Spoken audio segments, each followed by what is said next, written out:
So maybe we need to know toda kudzidza kuye kuziva kuti zvimbori muna Jesu Jesu wacho ndiani. So regantanga notsanangura kuti Jesus is a person. Munhu wakaya panyika wakatifira kuti tiponeswe. But mu package iri muna Jesu now there is a lot.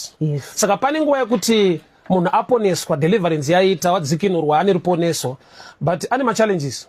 Because azvido kuti ukagamuchira Jesu all problems are gone. You still be the same person ane zvikwereti, the same person ane nyaya dzake muupenyu. Saka kana wagamuchira Jesu uchaudzwa ripi because uchadzokera kunze uchangonzwa kunzi ungogamuchira Jesu nyaya ndekuenda kumusha nyaya ndekunozorora tiri kuenda kudenga. Heaven is not a refugee camp for victims.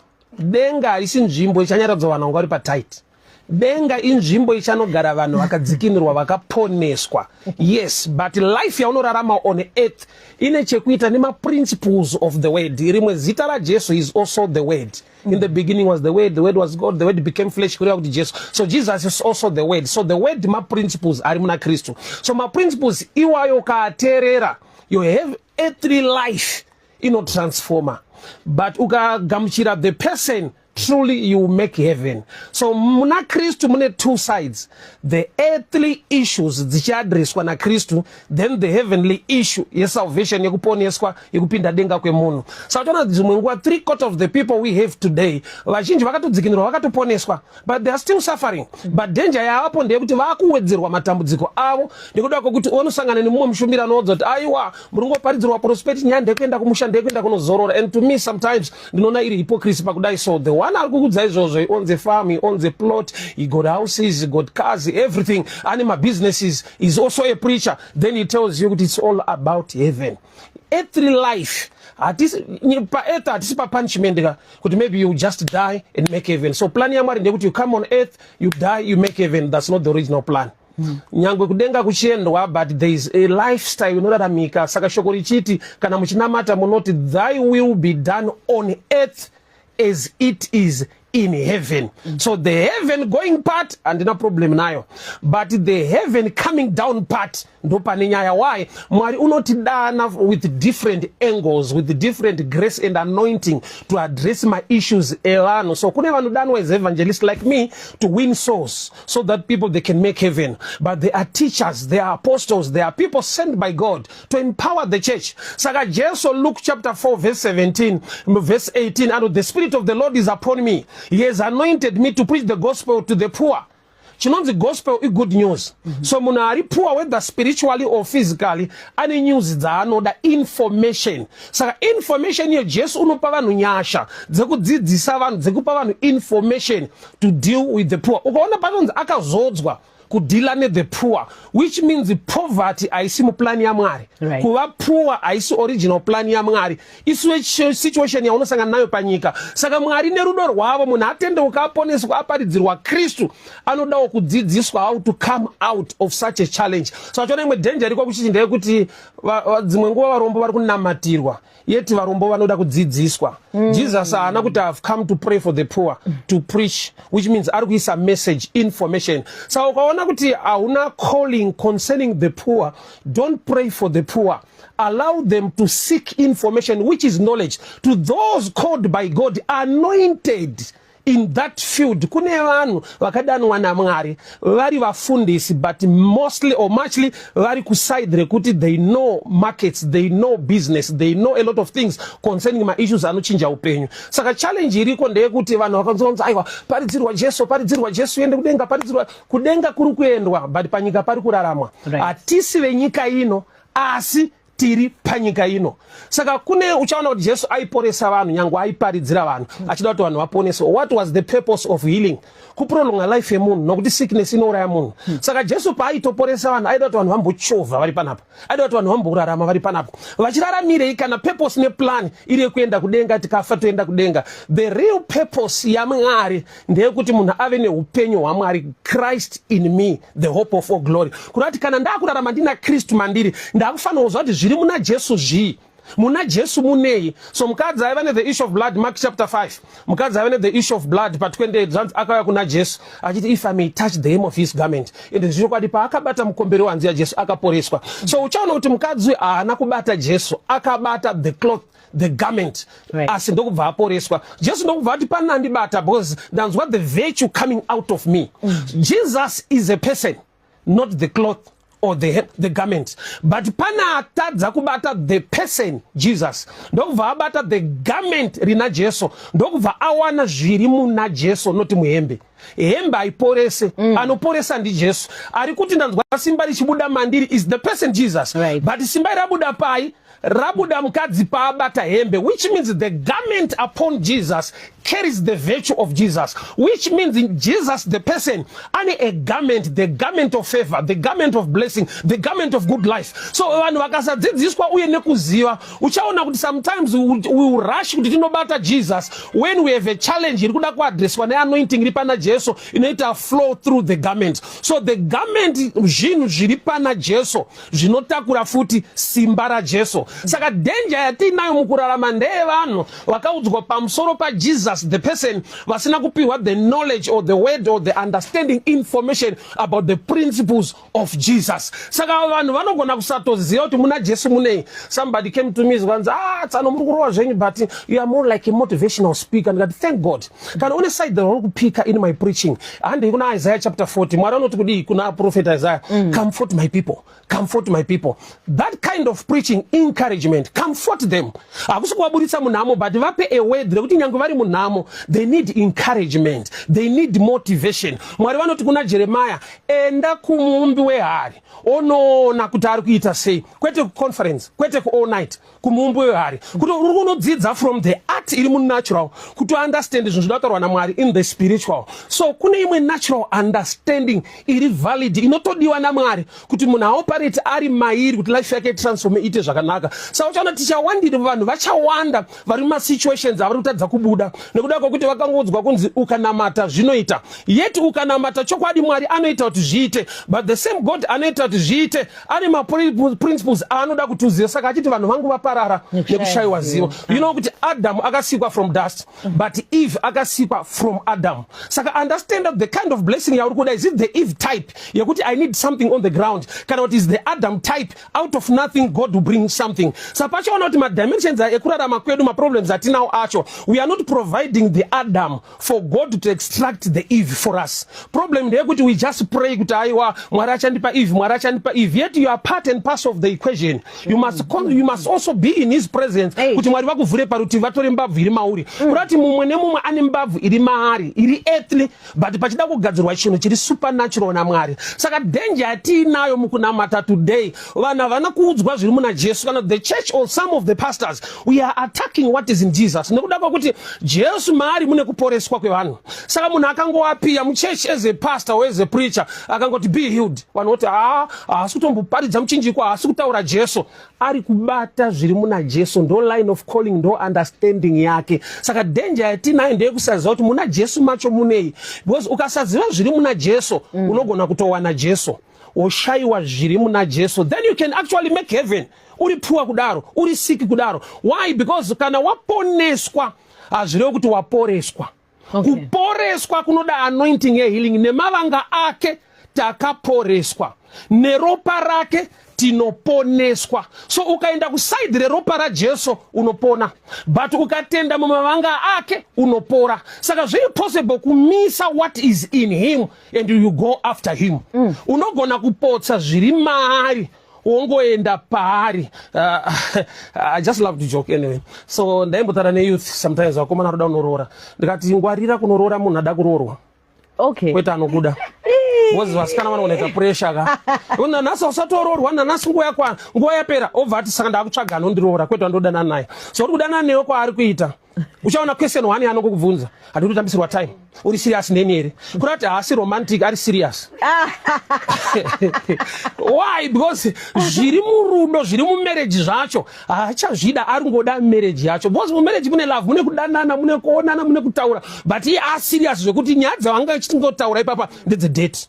wakati kudi date wakati kudi inenge mosha. Why? Because ari kuda kurorwa asi kuda zvinowanikwa mukurorwa.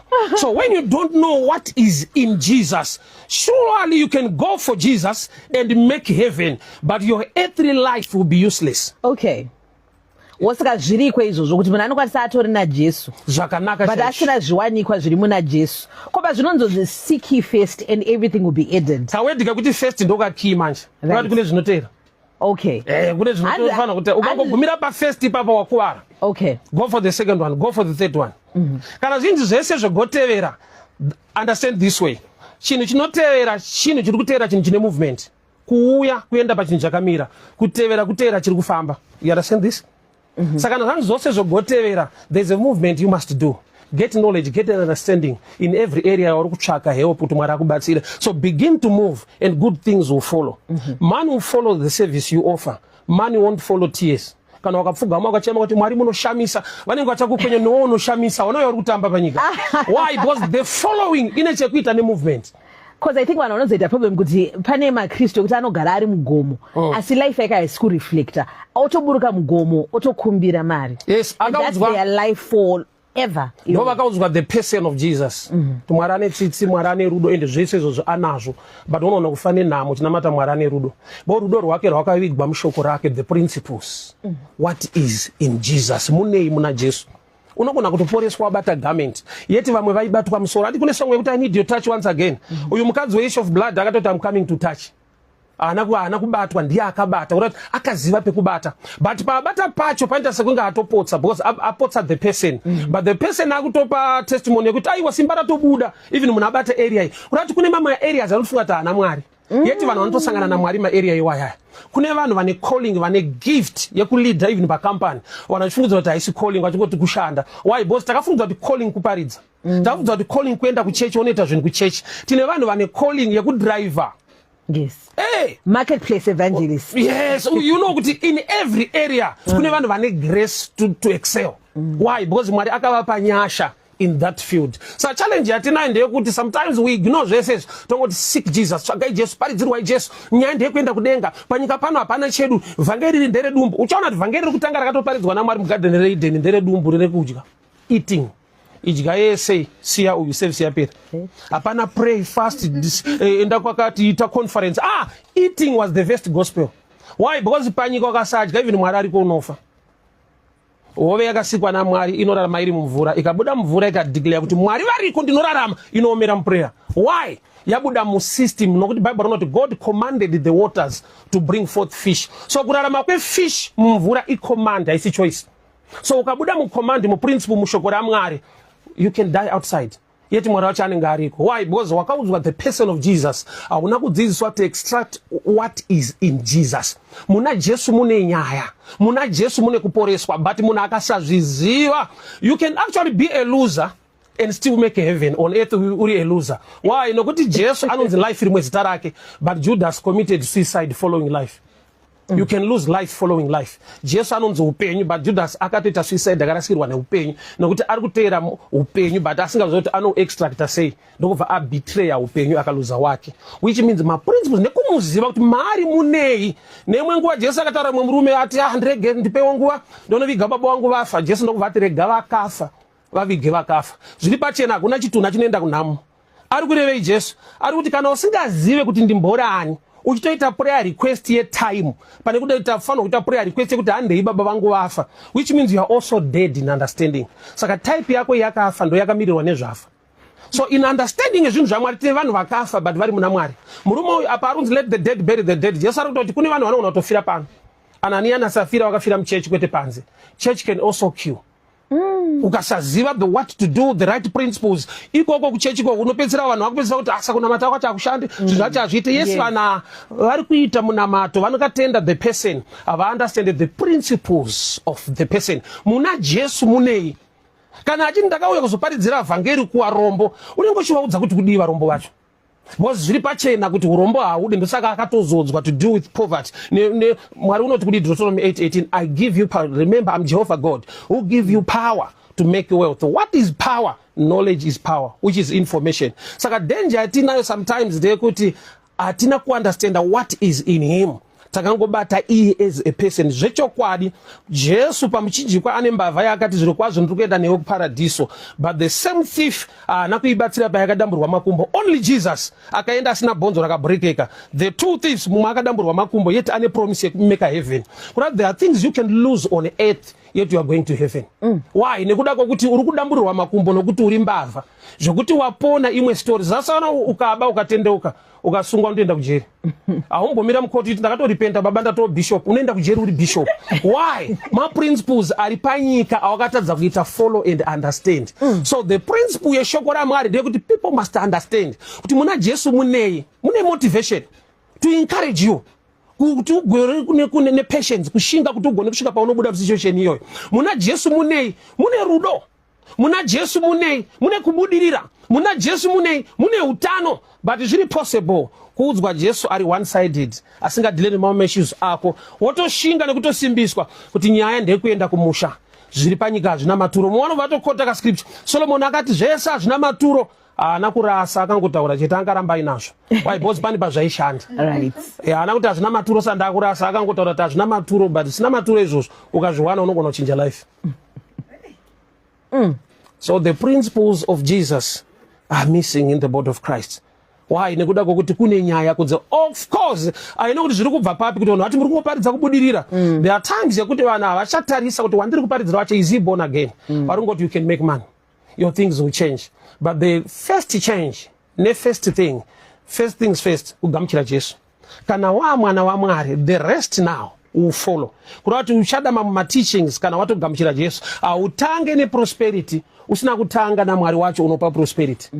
Utange ne kuchaka zvaanoita, usina kuchaka zvaakakuitira kukupa upenyu usingaperi kuti uone ukama naye. Saka nyaya inotangira pakuziva zvaakatiitira. Akatiitira akatifira pamuchinjikwa tomugamuchira. Taakuitei manje kana akatifira tikamugamuchira. Taakuita zvaakataura mushoko rake zvinoita kuti upenyu hwedu huvandudzike. Saka zvinhu zvaakaita dzimwe nguva wakatipa vafudzi vane zodzo pamusoro pe different area. Inzwa to the blind munhu ari kuita healing is a great preacher. But kumunhu anoona ndikadeclare kuti receive your sight unzwa tsana vasati vaparidza vachiri kumbotandara kuti tine nyaya dzedu panapa. So there are times yekuti pressure ine mufundisi ndeyekuti pamwe andaparidzira vasi kugamuchira ita research zvakanaka. To the blind vhangeri rekuona ndoko rine value. Kumunhu anoona harina value. But hazvireve kuti nderamwari inyaya yekuti hauna kuita research iri proper, saka unotsondoreka wopedzera kuti shaka ndingoparidza Jesu ndingoparidza muchinjikwa. Munhu wese ane vanhu vaakadanirwa nekuti Jesu une nyasha dzaakaisa muvanhu to preach the gospel of the good news to the poor. Not to pray for the poor, but to preach, which is to teach, to give them information, knowledge yekuti vabude situation. But kana usina calling and anointing in that area, unotsondora vari in that area uchiti havaparidze Jesu nyaya ndekuenda kumusha tiri kunozorora yeti uri kutodaro une upenyu hwakanaka. You are killing people. Nguva yedu yaenda kupiko evangelist. Thank you so much Evangelist Try-More Mparinga. Kuna wada kufollowai vanokuona ipapi? Trikok Street kuna first 4 o'clock Manero every day. Then YouTube, Facebook, TikTok Tiriko, and my number 0772 914 Thank God bless you so you, much. Majita. We really appreciate you. That is Evangelist Try-More Mparinga with us on